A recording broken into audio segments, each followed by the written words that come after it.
कुछ रिश्ते नाम से नहीं बंधते, वो हालात से जन्म लेते हैं और खामोशी में पलते हैं। ये कहानी भी एक ऐसे ही रिश्ते की है जहाँ शब्द कम थे और एहसास बहुत गहरे। गांव की उस पुरानी हवेली में रात हमेशा जल्दी उतर आती थी। ऊंची दीवारें, लंबे गलियारे और एक ऐसी औरत जिसकी उम्र से ज्यादा उसकी तन्हाई बड़ी थी। भाभी, एक सीधी सादी सुलझी हुई औरत, चेहरे पर सुकून लेकिन आंखों में अधूरी नींद। पति शहर में नौकरी करता था, महीनों घर नहीं आता, और भाभी हर रोज खुद को समझाती थी, ये भी जिंदगी का ही हिस्सा है। देवर लौटा था, शहर से थका हुआ, लेकिन चेहरे पर अपनापन लिए। देवर हल्की मुस्कान में, भाभी मैं आ गया। भाभी ने जैसे चैन की सांस ली, लेकिन तुरंत खुद को संभाला। भाभी, इतनी रात हो गई, खाना बनाया है, खा लेना। देवर ने सिर हिलाया। उसे आदत थी भाभी की खामोशी पढ़ लेने की।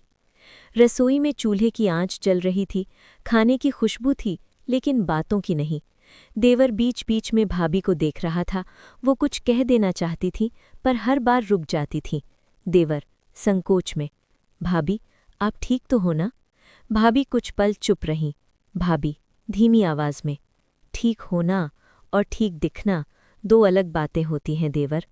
देवर समझ गया, आज दिल भारी है। भाभी को अपनी शादी के दिन याद आए, हंसते चेहरे, वादे और फिर धीरे धीरे खाली होते कमरे। शहर की नौकरी ने पति को दूर किया और जिम्मेदारियों ने भाभी को चुप। देवर ने कभी कोई गलत नज़र नहीं डाली, उसकी मौजूदगी सिर्फ सुरक्षा थी। अचानक बिजली चली गई, पूरा घर अंधेरे में डूब गया। देवर, भाभी छत पर चले, हवा अच्छी होगी। कुछ सोचकर भाभी ने हाँ कह दी। छत पर चांद पूरा था, रोशनी में भाभी की आंखें और भी नम दिख रही थीं। दोनों थोड़ी दूरी बनाकर बैठे। देवर, भाभी आप बहुत मजबूत हो। भाभी हल्का सा हंसी। भाभी, मजबूत वही होता है देवर जिसके पास कमज़ोर होने का कोई विकल्प न हो। उस एक लाइन ने देवर को हिला दिया। भाभी की आंखों से आंसू बह निकले। देवर ने नज़र झुका ली, सम्मान के साथ। देवर, मुझे माफ़ कर देना भाभी, अगर मैंने कुछ गलत कह दिया।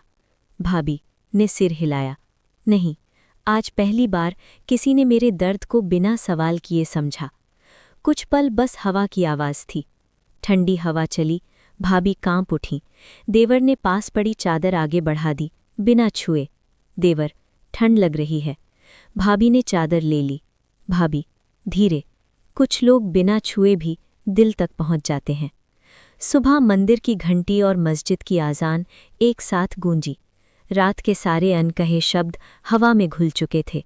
छत से उतरते वक्त भाभी रुकी।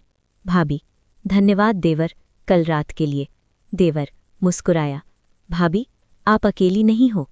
कुछ रिश्ते जिस्म नहीं मांगते, नाम नहीं चाहते, वो बस दिल की थकान समझ लेते हैं, और शायद यही रिश्ते सबसे ज़्यादा सच्चे होते हैं।